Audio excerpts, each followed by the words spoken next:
Security Halt podcast is proudly sponsored by Titans Arms. Head to the episode description and check out Titans Arms today.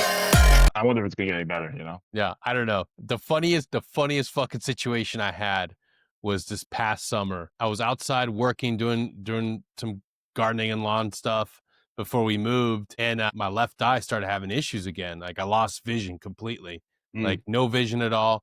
I was like, what the fuck? Like, okay, like normally, just like anybody else, I would have been like, fucking, it'll buff out. And then I'm like, nope, I'm going to go to the VA. I go to the VA, go through optometry. They're like, yeah, you can't see anything. Can't see a fucking thing. Like, and it's like, all right, we're going to get you a referral. Get me a referral. It's up in Crestview and the doctor's still there. I have never experienced this. I wish I was making it up. I walk in and it's a small mom and pop shop and it says neurologist and the doctor is 100% fucking Chinese. Get out of here. Yeah, I'm very fortunate. My VA is like it's I think it's like one of the top rated as far as I know. I go to the one in Long Island. It's Northport, and then there's the one in Brooklyn, which is like supposed to be a big deal. Yeah, I've had like little issues, but like I hear some of the stories from other people. I'm like, good God. I guess like you know like, and I'm getting ready to move from New York, so I'm terrified. I'm in Montana. What's the VA look out over there? It's like, oh, you're going to Montana? No. I was gonna say, dude, awesome. If I was single, yes. I've heard so much good stuff about Montana. Yeah, I've heard so much good stuff, but probably staying on the coast. Nice. East Coast people do. Yeah, it was a horrible appointment, but at least I got some really good takeout. It all buffed out. That's funny. Matthew Klein, welcome to Security Halt podcast, man. How you doing? Thanks for having me. Doing good, man. Thank you for having me. Finally. Absolutely, man. You have been drawing our GWAT collective fever dreams for decades, for what it feels like forever, man. Yeah, dude, it's great to see like what we are all nerds. I don't care who you are. If you're a combat guy, if you're a service member, if you serve through the GWAT, you have an affinity and a passion for nerd culture, Jurassic Park, Star Wars. All these things are constantly reflected in your artwork, and it makes us feel like finally we have somebody that's like us that can interpret how we feel. Nothing's more refreshing than sitting down with your friends and like thinking up some crazy ideas and then seeing it reflected through your artwork. One of the common themes is like when you realize that you're not the rebellion, but in fact, you're part of the empire. That's just the point of view, man. I don't know. There's a lot of good people working on the Death Star. It's so funny. Oh man, yeah, dude. But before we dive into the world that you're in now and all the great things you're doing, man, it's important to understand and highlight that, man, you're just like us. We had a call to service, man, and I want to hear that story. When did this all begin for you? So like the military experience and stuff? Yes. Like so growing up, I was born in '81, so I'm so glad I did in the '80s and '90s. Like I can't stack that time period against anyone else. I'm glad. But just growing up with that culture and everything. But one of the main pillars in my life was my grandfather, and he was a World War II veteran. So he was a pilot in the Navy. He was a dive bomber pilot. So he was on the U.S. Ticonderoga, saw a lot of action, Iwo Jima, Guadalcanal, the Philippine Islands and shit. And really, so I grew up with that experience. And then his brother was a B-17 navigator and was actually shot down on his 39th mission over Romania and Germany. So he got killed. So I grew up with the stories of him in World War II. And that movie that came out a couple years ago, Midway. Yeah. He wasn't at the Battle of Midway. He got there afterwards. But like the great thing about that movie is it shows the main character is flying the plane he flew. So he flew a McDouglas Dauntless dive bomber. So just growing up with those stories about him bombing Japanese tanks and like island hopping and, strafing ships and everything, like just always had that. So, I grew up, you had all the different things that in the military, you had, Black Hawk Down, Desert Storm, Kosovo conflict. But like, you never really thought anything was going to happen. So then, obviously I'm a New Yorker. 9/11 happens and I just felt the calling. That was like my Pearl Harbor. And I remember hearing my grandfather talk about like Pearl Harbor, like what him and his brother were like, yo, we're signing up. We got to get into the fight. And like, me personally, I wasn't really doing anything. So I kind of felt like like it's my fucking duty to, sign up and fucking, go over there and get into the fight, these people that attack our country. And I just, felt the calling like so many other Americans and stuff because 9/11 was like a big deal. Yeah. And it's like, it's a little sad that it's kind of like, what is it? How many years later? It's kind of slipped away a little bit from the conscious, but like not me, man. Like, but that was it, man. I just got into it and then just began the journey in the military pipeline. Yeah. And what'd you enlist as? I went in the army and I ended up going to 3rd Infantry Division. Hell yeah. I heard like they started talking about like the invasion of Iraq and I'm like, so my thing, it's insane too, looking back on, I'm sure as everybody else is like, you grew up with Desert Storm, flash in the pan, Operation Just Cause, flash in the pan. Like I thought like the invasion of Iraq was going to kick off. And if you didn't get there, you're going to miss out, in a couple months, it'd be wrapped up and done. So I was just like, I got it. So my recruiters were like, well, I didn't know anything really about the army. So they're like, oh, well, all I heard was like 101st, 82nd, like all the main ones. And they're like, dude, 3rd ID. And I'm like, 3rd ID? I'm like, what? They're like, so they actually had me talk to like the recruitment XO at MEPS. And he's like, listen, kid, he's like, you want a CIP? You want to go see combat? All the combat you want? I swear to God. He's like, my friends in intelligence or whatever. He's like, 1st Brigade is going to be the spearhead. He's like, you're going to be right there. So I was like, I trusted him. I was like, all right. I remember he flipped like a laptop around and he's like, you're going to go. So I'm like, all right. So I ended up not getting there for the invasion. So they actually staged in January, and then the kickoff was March 19th was for the main forces. They were the ones, but I ended up getting there later on as a replacement. What do you call it? In April. So I ended up flying over there and with a small truck of guys, maybe like 50 guys, and we replaced people that had to go home on emergency leave and people that were injured and stuff like that. But there's nothing more I could have done. Like I did everything I could in my power to try to get there. But yeah, no, it was pretty wild. So that it was basic AIT, go right into the fray, and that was pretty much it. Dude, that was the Wild West, man. Those were the early GWAT Yeah, era guys. Like that was not an easy situation, and it continued to get out of control. Like, yeah, yeah, what was it like as a young man? Like, our nation's attacked. They attack New York. That's like an identity thing. Like that's deeply rooted in every New Yorker that I know that enlisted in that time period. It's like, I'm going in there. I'm going to fight. Was that young man bravado tempered by the more senior, more seasoned veterans that had already been in the fight? Like, hey, kid, calm down. yeah, yeah. Oh, yeah, yeah. So it's so funny. So like, I was like all black, like one of the I was all Black Hawk Down, man. Black Hawk Down was coming out when I Yeah. was going through training and everything, and the movie came out, and we were allowed to read the books in the barracks. And one of the guys in my basic training platoon was the brother of one of the guys, Sergeant First Class Watson. He was in charge of Chalk 4. So he Wow. was like, open the book, and he only had a couple pages in the book, but like, so like Black Hawk Down. So like going to Iraq, I'm like, I'm living the movie. I even had my dust goggles, 550 corded to my helmet. I remember one of my sergeants like, "What are you fucking Sergeant Eversman?" Like Matt Hunt, dude. I was fucking, but like honestly, like I had an awesome platoon. So I linked up. I ended up flying in out of Doha into Baghdad. Baghdad was freshly captured, and we get picked up by my company. They bring us in. We were down at this place called Hotel Hell. It was down near the Olympic Stadium. I mean, it wasn't an official Olympic Stadium, but Yeah. Uday and Kusei had like the things up there. But like honestly, really didn't see that much action. You could see the devastation. Like they went in there, they tore the place up. Like the insurgency was such in its infancy.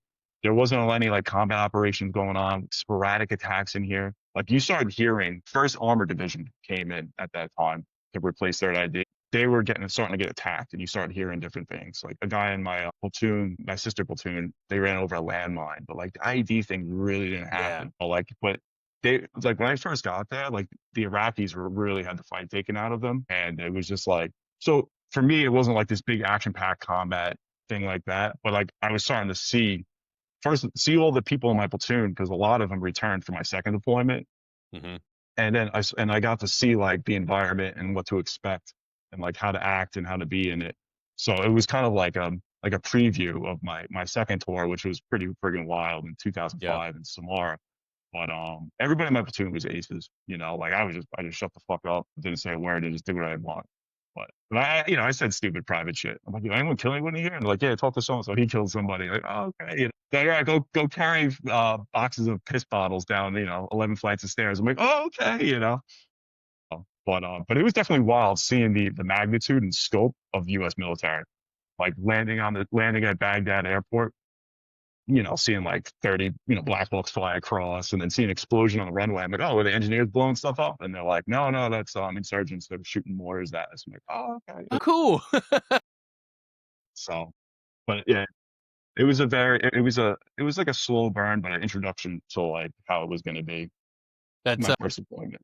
That's a very, when you look at the way that you could have been introduced to combat, and that's like a very favorable turn of events. A Yeah, slow, easy progression with senior guys. Not everybody gets that. Not every yeah, experience is like that. And combat isn't templated like a Hollywood movie where it's a slow beginning, chaotic middle, and then a very poetic, nice wrap up at the end. Like, no, yeah, it's yeah. But no. like, but also too, like the guys that I'm talking about in my company, they were like first dudes in. Like my platoon was in the cabal. Like there's like some big fights that really don't get talked about. I mean, this is my opinion, whatever. A lot of the media went with the Marine Corps push, and the Marines didn't get to like Baghdad till like 3 days later. And Third Yep. ID did the giant flank. They went through the Karbala Gap, which was going to be a big fucking shit show if the Iraqis really defended and like knew what they were doing. Because it was like a choke point. There was like Yes. marshes on both sides. It was up a giant hill and stuff. Dude, the guys in my platoon, they went up there and they were just like I heard some of the stories and stuff. Like they were bad dudes. Some of those Bradley gunners killed tons of people. Yeah. Like, legit. Yeah. Well, that's something we don't do a good enough job. We don't understand.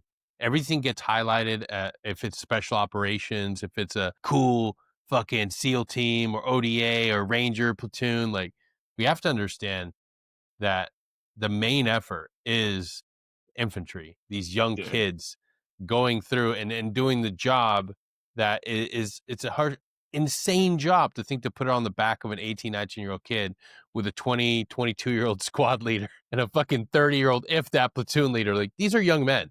These are yeah, young men tasked with doing fucking war fighting. And then yeah, those stories, unless we talk about them, get left out of the history books. They get left out of the limelight, relegated to, just conversations like this. So it's yeah. important to talk about it, man. And when you went back that second trip, how were you prepared for it? Were you ready for it? Were you anticipating a bigger fight? Like, what was that? What was your mindset going into that second deployment? You know what it is like I go to my first deployment. I don't really see anything like that much action or anything, but I got a lot of accolades. People are like, oh, you went, I went. I'm like, yeah, Yeah. I went there. I wasn't at the Karbala Gap. I wasn't at the airport fight. Like there's some like I missed all that. So like my thing was like I'm gonna fucking prove myself. I'm gonna be the Mhm. fucking man, and I want to do my job. Like, I want to be on. I want to always for the rest of my life. I want to say I served in a line platoon and I did my Yep. fucking job. And love me, hate me, you can never disagree with that. So I just did her. Yes. So there was a rumor. There was a rumor that Sergeant Major needed a driver. Dude, I was gonna cry, man. Like, I didn't fucking join this shit. Drive fucking Sergeant Major. I want to fucking fight and kill. That happened to one of my friends. Yeah. They Yeah. almost made me a driver. I'm like, I just want to be. So I got everything I wanted, man. Got everything I wanted, but that happens. I didn't want to be the guy that, I didn't want to be what's his name's character in Black Hawk Down. I Yeah. joined the Rangers, but I can type. I forget it. Grimes. Yeah, it's like be all you. Yeah. Dude, that was the most constant theme throughout my career, wanting to go on a deployment, and people, there's always somebody in the background saying, yeah, by the time you get there, it's going to be over. Flash forward to 2019, 2020, we're still deploying. It didn't end fast. We thought it would. We thought it was going to be this thing that would come. We throw all our forces at the enemy, and then it would be over, mission accomplished. And it was 20 fucking years, man. Yeah, it's 20 wild. years. It's wild. When you were coming through that deployment, coming on the other side of it, getting that definitive combat experience, or at least getting to the point where you're like, oh shit, this is a two-way fucking firing lane. Like, Yeah, it's legit. yeah, it's not, you can't tell a young man not to want it, not to crave it. But on the other side of that deployment, did you find yourself saying, "Okay, I got what I wanted"? Yeah, to a degree, so like I went and like, I got all the experience, all the stories, so I got, what's the flavor of story you want? All right, I got that.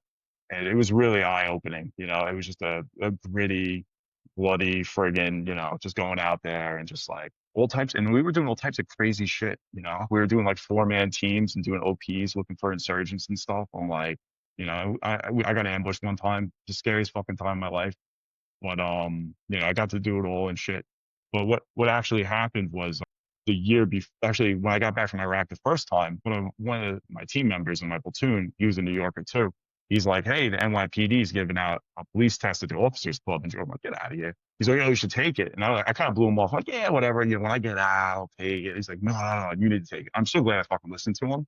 So me and him went to the officers club. They had like 200 people in there, and NYPD was there. They flew him down from New York down to Georgia at Fort Stewart. Wow. They had polos on, "Hey guys, we love military guys. Take the test, send you your score. When you get the CO to sign a letter of deferment, we'll hold your score. The day you get out, you just give us a call and you can start your process." So I was like, "All right, cool." So that was in, I think, October of 2003.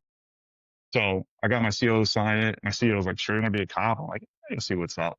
So when I was getting out, so I was ETSing in April 4th of 2006. So I was getting ready to get out. So they were like, "Oh, do you want to re-enlist?" And I was kind of like, "I don't know." All my friends, so stop loss had started. So all my Mhm. friends that were getting out October, November, December of 2006 were all re-enlisting because they knew they were going to they might as well get their bonus because they're going to get sucked into another giant deployment. That ended up being a 15th month deployment. So for me, I was like, this might be like God's sign, like, "Hey, why don't you just try this avenue?" So I was like, "Listen, I'll get out of the army. I'll try this NYPD thing. If it's cool, I'll stay. If it's not, I'll just come right back to the military. I'll jump right back into it." So I literally get out of the army in April of '06. I'm on I-95 driving back up to New York. I call the NYPD. Like, "Oh, yeah, I'm out." They're like, "All right." Start my investigation in 3 days later, and I was in the police academy 3 months. Just Yeah. hit like that, and then I just rolled into that, and then just that became my world, and never looked back. Damn. It just worked That is out. that is not that is not a traditional transition story. You know, fast. It was they needed people really bad at that time, and the salary was like really low. Like they were just. I was at a barbecue with cops, and they're all like, "I would never take that job for that," and I was just like, "I have nothing." I'm like, "I have a 1-year-old kid and a wife in a basement apartment. Like, I need a job, Yeah. So it Dude, ended up, and if it didn't work out, the policing didn't work out, I would have went right back into the military, just yeah. so, and they It's would have taken you so quickly. yeah. It's one of those things where, like, that for a lot of guys, police work is something being a first responder is very attractive. You're already somebody that's of service. You already like the discipline. You like having a uniform and having a purpose and a mission on a daily basis. And that attracts a lot of guys. And that's why we're for a lot of people, they're willing to look past the pay for the most Yeah, part. Like it's not. Yes, it's important, but at that time period, I would venture to say, like, the pay probably wasn't the most important thing right there. It was having that purpose and, like, at least having a mission, especially being back in New York. yeah, man. Yeah. But like it had the structure, it had awesome benefits, and like you were gonna make decent money. You just had to Yeah. wait like 5 years. And also too, like I was financially responsible in that tour in Iraq. I saved up, excuse me, all my money and stuff, so I wouldn't be like at the end of the world and stuff. So I planned. That's another thing too, is like, like everyone says it, but like if you're an enlistment and you're planning to get out, save your money. You don't want to come out at ground zero, and have a plan. But the police department worked out, and that was a whole another adventure, Dude, and like we gotta dive into that because yeah, New York and Iraq seem very yeah. similar.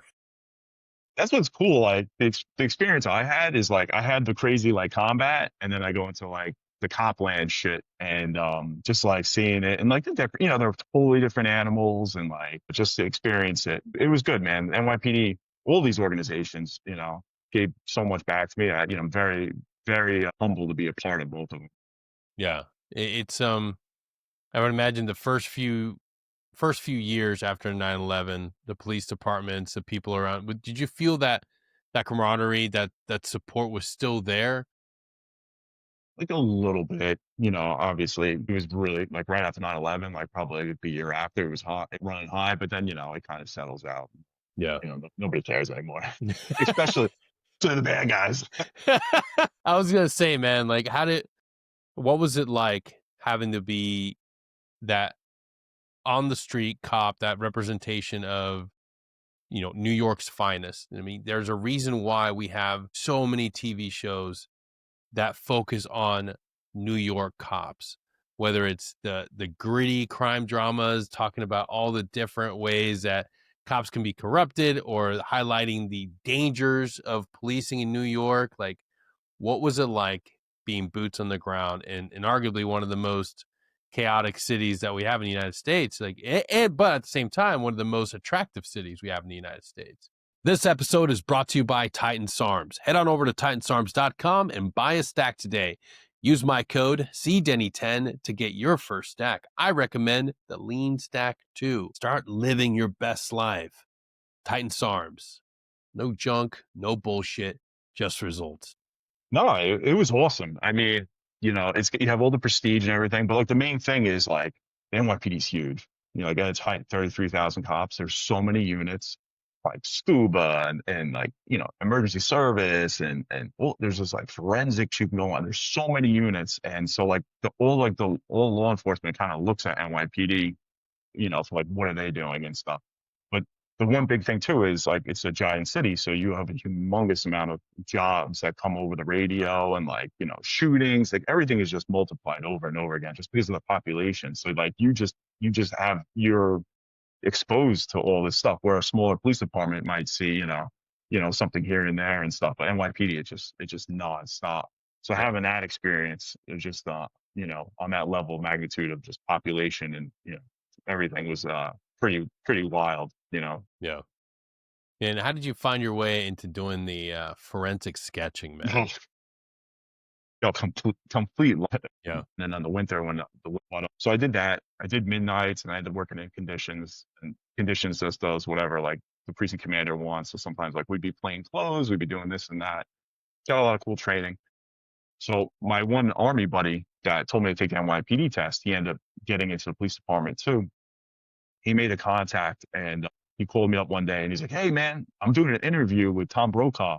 You want to do it? Because like I told them our story and they think it's really cool. It's gonna be on the Intrepid. You want to do it?" I'm like, "Yeah, man." So I went and we did like a short interview with Tom Brokaw for what do you call it? American Movie Classics. It was like Veteran Weekend or something. So when I was there, I met a guy that's like, my friend says, "You know how to draw." So real quick, my whole drawing thing is my dad was like a professional artist and animator, worked in Disney, cartoons, all types of shit. So like I grew up with that. Like, wow. No So kidding. he showed me what to do, and like I just always drew, but it was always a hobby. And like being an artist was always feast and famine. He had good years, bad years. So I was kind of like, I don't really Got like that turned off. stability. Yeah. Yeah. And like that stability is like I really want the stability. So, but I always drew. It was a hobby. I put it in my back pocket. So high school drew, military drew, cop still drew. So this guy is like, "Yo, man, my friend says you're like a pretty good artist. Like there's a sketch artist unit in the NYPD." And I was like, "Get out of here." And he's like, "Yeah, man, it's 3-man unit. My boy, he's a detective over there. You want to go in for an interview? I mean, they're not looking for anybody because it's such a small unit, but you should just, go over there and make contact and. So I ended up going over there. They set me up with a phone call. I go over there and the guy's like, "Oh, what tour is this for you?" I'm like, "It's my day off." And he's like, "Oh, dude, you come here on job time, man." I'm like, "This is like the opportunity of my life, man. Like I'm coming here like, no problem." So really good guy, this Detective Perez, awesome artist, worked there. I think he was there since the 80s and stuff, done tons of high profile cases. I showed him my portfolio. My portfolio wasn't really that great, but he was like, "All right, this stuff's cool. Like, we'll schedule you for the art test." So I took an art test, came in, took that, did well, thank God. And he's like, "Man," he's like, he's like, "You got talent. You just gotta wait. We're gonna see. We'll pick you up." So they ended up like, "Yeah, we'll pick you up." I had to wait for him to retire. So Mm. this is like 2011. So he didn't retire until 2014. I was like, so I'm like, I'm just driving around. Because the thing about it, it's a 3-man unit, and if somebody else came along that tested better than me, or had more pull or whatever, I would have been asked out, and that was my, you know. So finally, I'm just waiting for him to retire. I actually called one of the guys in the office. I'm like, when is he retired? And he's like, yo, he put his papers in. If he doesn't come back after August 14th or whatever date it was, he's done. So like, Is he August, dead yet? yo, and I was sorry, Juan, I was gonna assassinate you. He would have grabbed in a street. So I actually called like the next day. I'm like, did he leave? Like, yeah, he left. He's gone. Like, he can't come back. So that was in August or September. I just waited and waited, and then January 15th, 2015, they called me up and they're like, you're officially transferred. You know, come in, and that was it. So I began that whole adventure. Dude, like, It's a totally different world. So like, you know, from the military, running around the streets to office job. bro, That took it, and that took you know some adjusting to get to. yeah, I have to imagine after spending so much time, on the line, being on the ground, being a grunt, then coming in doing it, in the blue uniform. Now you're removed completely from that role. Now you're just drawing. Did you have any did any part of you like really struggle with that like identity and wanting to get back on the road, get back out there? Or were you able to swiftly like shift into that mindset of like, okay, now I'm an artist, now I'm doing sketching? Yeah, yeah. I mean, I shifted into it, and just like the one thing, um, is you really. And here's another thing too. Like, and this works with the artist thing is like when you move into a new job, like coming from the military, you know, I did a tour in Iraq. I get back in January of '06, and then I'm a cop, and then I got cops telling me what's up. You know, you got to eat it, man. You know, like no one's gonna. You can't walk in with a chip over your shoulder and be like, I did this and I did that. You know, like, all right, cool, dude. You're working at Target now. Like nobody fucking cares. Well, yeah, no, I'm dead serious. I'm dead serious. Like, so like, I just shut my like even the police academy, shut my fucking mouth. You know, and you see people that can't help themselves, like, oh, you know who the fuck I am? Like, you're nobody. You haven't even passed the academy yet, and you just say. So you have to read the room and adjust, and accomplish what they want you to do and move on. So like, so becoming, so going into that job, I didn't walk around like, oh, who the fuck I am. You know, I just like, all right, this is an office job. I'm in, a support detective unit now. That's my job. Let me do that to the best of my extent. And that's what I did. I had to change and adjust, but I think it's so important, but that's what I did. So I was able to dang it. And then it's funny though, it's like, it was pretty much an office job. I would do details here and there, like parades and stuff, nothing crazy. But then, COVID hits and the riots hit. So then they Yeah. start pulling everybody back into the streets. And like, I had some wild stories there. And then I'm looking around and like, I had all those past experiences help, and just got after it with that, dealing with that, that was right at the end of my time before I retired. I'm not getting hurt at the end here, Yeah. not wild stuff, but yeah, just adjust, Yep. you have to adjust. And what was like? I have to imagine there's a difference in being a creative artist, drawing and sketching things from your imagination. What was it like having to sit down and take details and create the sketch of somebody that is wanted, that somebody that's a real human being that may have done something horrendous and created a crime? Like, how do you go into that process of trying to like sketch out that individual? So I mean, it's the first sketch is stressful. I would say it took me like a year to really get into my stride, but there's a whole process that you do. You interview this is the shortest version of it is you interview the victim, kind of get an idea what the guy looks like. You find out. I would draw like a little doodle of kind of like, oh, what type of nose, this and that. Based on the race and age group, we'd pull out what do you call it? Her picks of Yeah. the different. We had boxes of like every race and age. We show them, and the person would pick out features they like oh, I like his eyes, I like his nose. Why do you like his eyes? Why didn't they tell you? Oh, he was wearing this, oh, he's wearing a Kango hat, and we Google a Kango hat. So we get all these. So then I would never bring up the crime ever. Like you just gotta make that rapport with the person, because if they don't like you, or they're weirded out, or like they're embarrassed of the crime, like we do a lot of like sexual crimes, like rapes Yep. and stuff, and sexual assault. You're not going to unlock the crucial details that would help you have a highly successful picture. So I would just wouldn't talk about any stuff, like really relax, like, you need a break, whatever. They pick out all the features.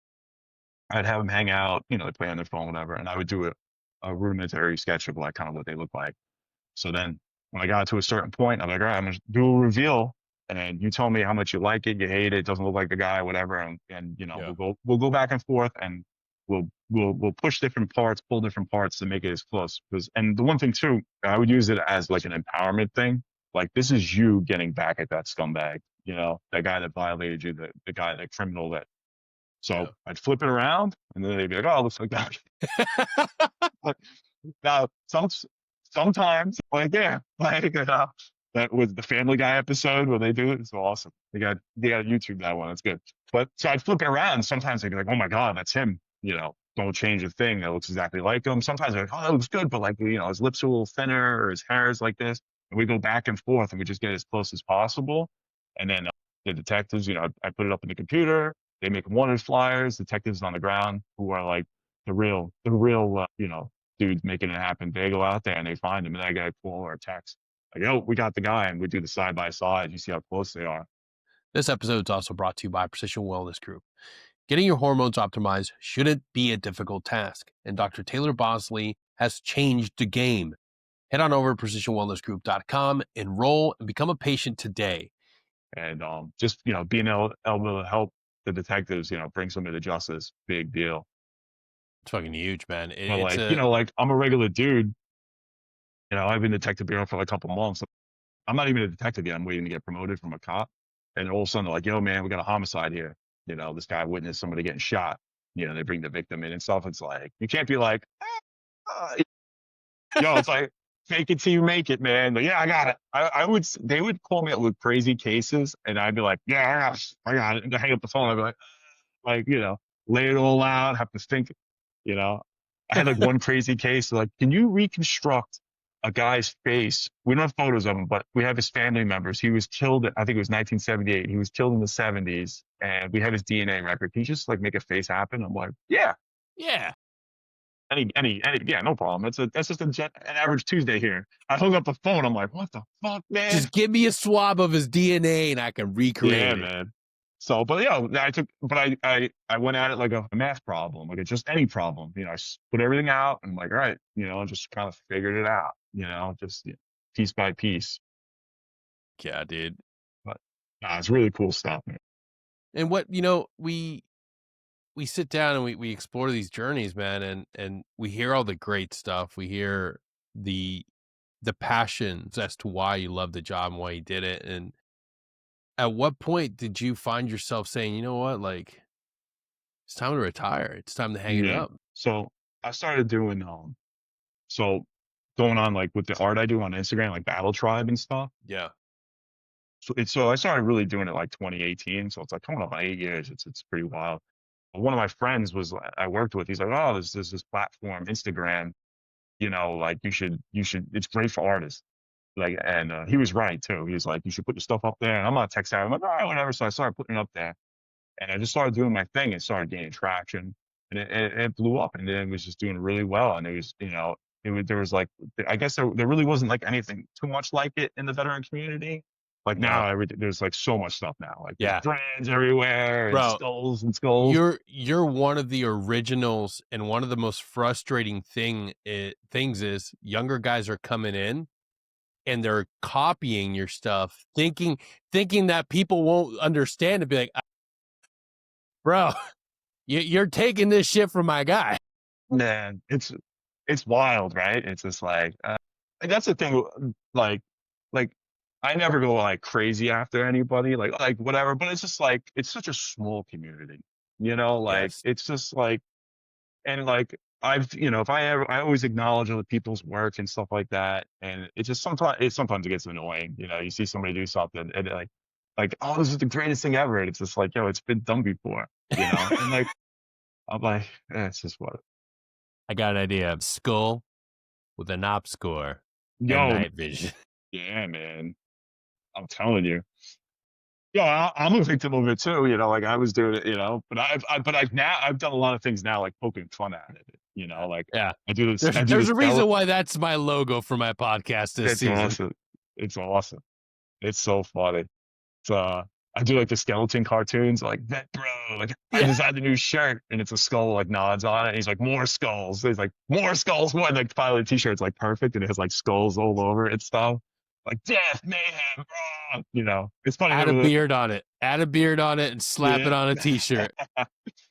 Same thing with police. With police too. It's like every time I see Thin Blue Line, I'm like, Thin Blue Line. It's so funny, man. It's so funny. But but yeah, no, you know, the community's tiny, man. The Yeah. artist community, the veteran community, and then the artist community. And that's like a subculture of the veteran community and Yes, stuff, you know. it is, So, but man. I always try to be respectful, like other people's work and stuff. And like, I did one design like a while ago, and somebody's like, "Yo, somebody did that." I was like, "Oh shit!" So I was like, acknowledge it, like, because I Yeah. don't need that, dude. Like, No. to do that. But Yeah. there's so many good There's ideas out there. It's like you can make it happen yourself. Just put yeah. a little effort in it. In that time period of like going back to like 2018, is that when you finally had enough confidence to say, you know what, like I'm going to put my money on me. I'm going to bank on my skill set, and I'm going to go Yeah. ham. Yeah. So, you know, the one thing about the NYPD is they're really pro-military. So I was able to buy back my active duty time. So I was able to like retire early as if I had, you know, over 20 years. Wow. So yeah, very, very blessed. A lot of police departments don't do that. Some do, but the NYPD is very pro-military.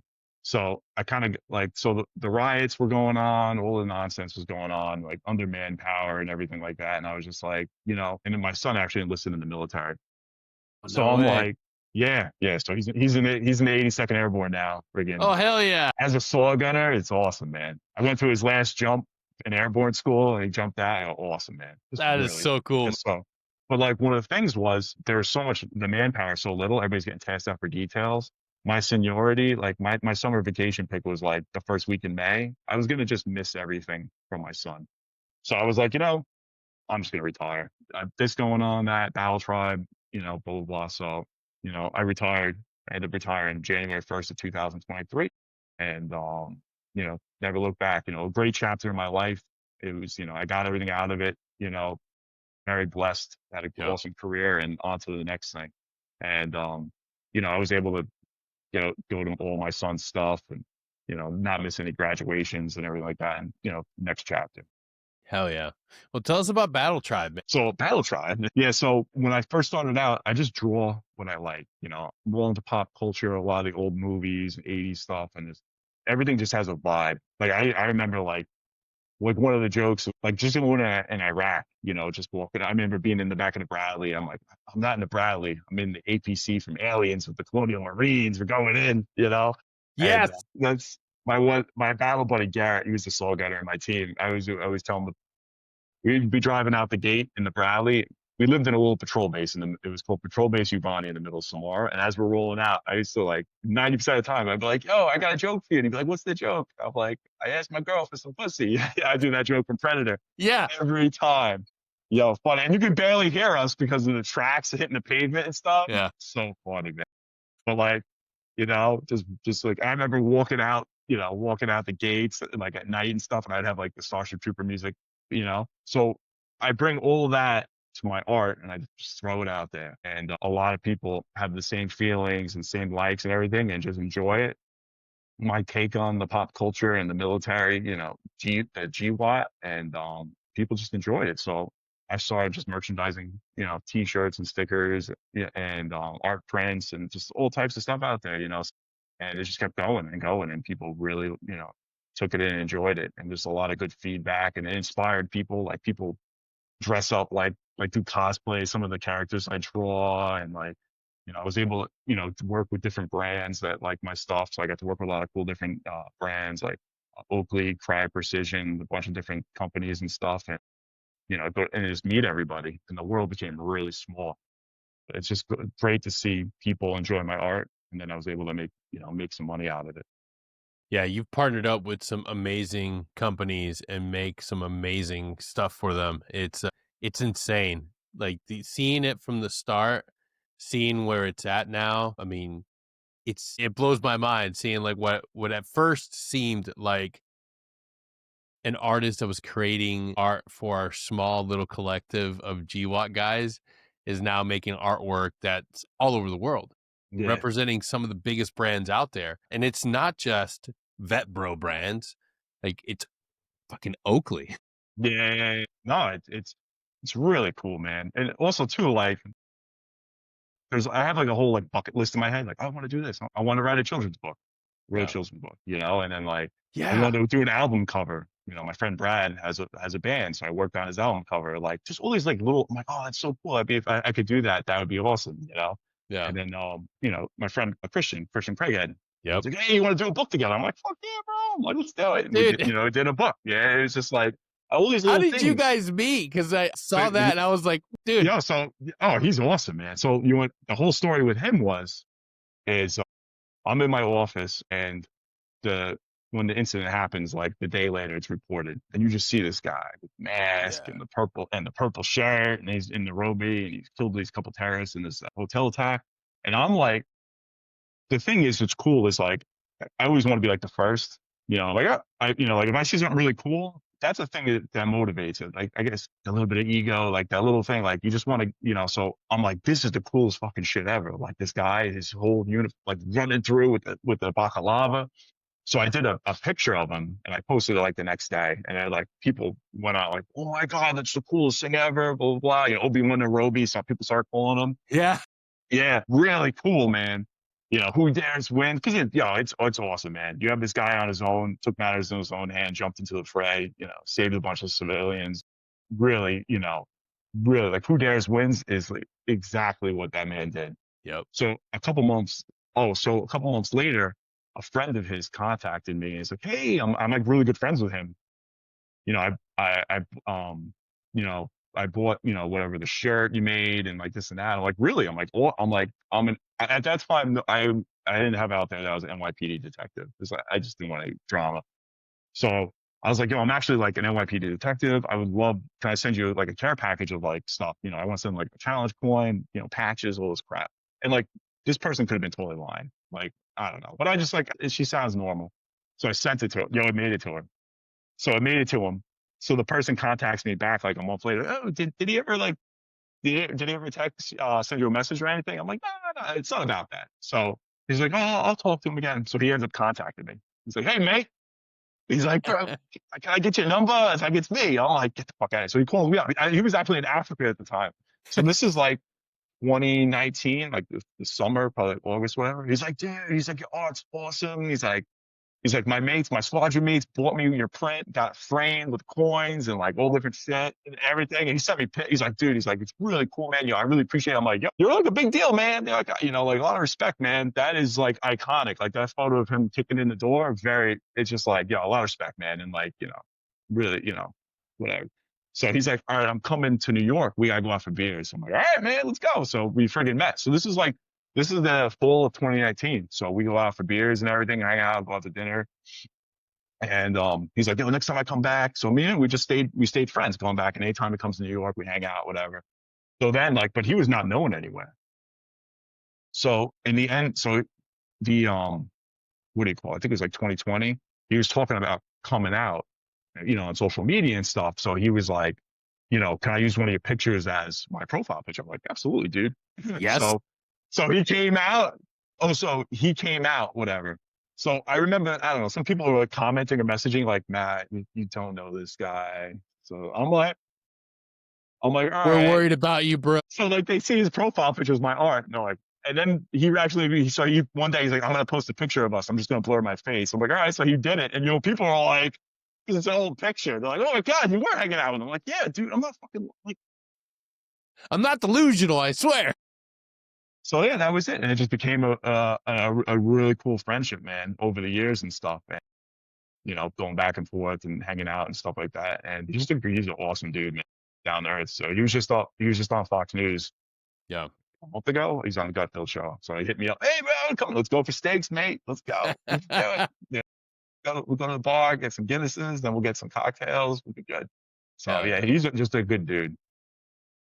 You know, just a really, and you know, a legitimate guy in the veteran space. And you Yeah. know, it's very nice that he's over here, you know, doing his thing in America. But then we did the book. The book was really cool, did very well, and just an awesome relationship. If I didn't have art and Instagram, like we didn't ever bump into each other. Yeah, You know, like that's the thing is the world's so small. You know, going it back to is. my grandfather, he would do reunions in Pensacola, Florida, like once every 2 years with his squadron mates. You know, that's all they had. Now it's like, what's up, bro? Like I call my one of my team leader at my squad leader, hey, what's up? I'm from Iraq, you know, 20 years ago. Like, you know, how's everything going? You know, it's the world's very small. It's nice. It is, and it's important to continue reaching out, man. And that's why, dude, the veteran epidemic of suicide isn't going to be solved by science, by advocates that are up in Washington. It's going to be solved by just staying connected, man. Like just being able to reach out and talk to your friends and be vulnerable enough to put up your drawings. If you're a creator, put it out there. Yeah, Connect with people, man. Like that's one of the greatest things that we have is the ability to create something. Even if you don't draw or paint, write something. Write your book. yeah, Share your story. Stay connected. If anything, you, sir, have shown us that if we just lean into what we love and what we're passionate, it'll resonate with people, and it can be your next calling. So yeah, be out there and be willing to be bold, be daring, and put yourself out there, man. yeah. No, 1,000%. Yeah, dude. Matt, I can't thank you enough for being here today, brother. Your story Well, thank you is so much. phenomenal, and I love everything that you're doing. If people want to check out more of your work, where can they go? Instagram, Matt Rendar, MattrEndar. That was my Yeah, my Heidi Star Wars name when I was still like law enforcement. which is by far one of the greatest characters Yeah, ever. it's so funny. So you want to hear a quick story like how that came Do to it. be? So Yes. like it's so funny, man. So and that was like I think it was 1996. I think Nintendo 64 came out. They did Yep. like the Shaw's Empire thing, and like that game Yes. was awesome. Yes, So dude. I got it. Like I think my parents were like, if you get all stop failing school, if you get all A's, we'll get you Nintendo 64. Like, all right, so I got all A's. That was the game. So when you play the game, there's a save file and it's a dash Rendar. And I'm like, delete. I wrote Matt Rendar. All right, never thought anything about it. Flash forward like 3 years later, the Phantom Menace is coming out. So we all cut school, we get tickets. I graduated in 99, so we're like, yeah, this is our CD, who gives a shit. But we cut the night I stay over at my friend's house, we're all sleeping over and get out, go to the Lowe's big stadium seating theater and see Phantom Menace. So I bring my Nintendo 64 over, so like, oh, Shaw's Empire, the game's the shit. They're like, what the fuck is this? Matt Rendar! Oh! Like, who's gonna save the world from the Galactic? Matt Rendar! So they just kept calling me, they just kept fucking dogging me, like, Rendar, Matt Rendar, and I just kept catching. So then I started becoming friends with other people, and they would just call me Matt Rendar all the time. And like, nobody knew my real last name was Klein. And then like, I was going on a trip with one of my friends. He bought me plane tickets with Matt Rendar on it. So he gives me the ticket, and I'm like, dude, my name's not fucking Rendar. Like, what? I'm like, it's Klein. They're like, get out of here. I had to pay like $50 to change my name on this freaking ticket. So I just kept using that. And then like, so when I needed an alias, I was like, oh, Matt Rendar. So people that know, they get it. And then people that don't know, like, oh, it's so funny. But I still have friends today that are having their cell phone, Matt Rendar, you know, like, yo, is Matt Klein coming? They're like, who the fuck is that guy? Who the Rendar. fuck? Oh, yeah, Rendar. Yeah, Rendar. Who's by awesome, far awesome the greatest character. hero?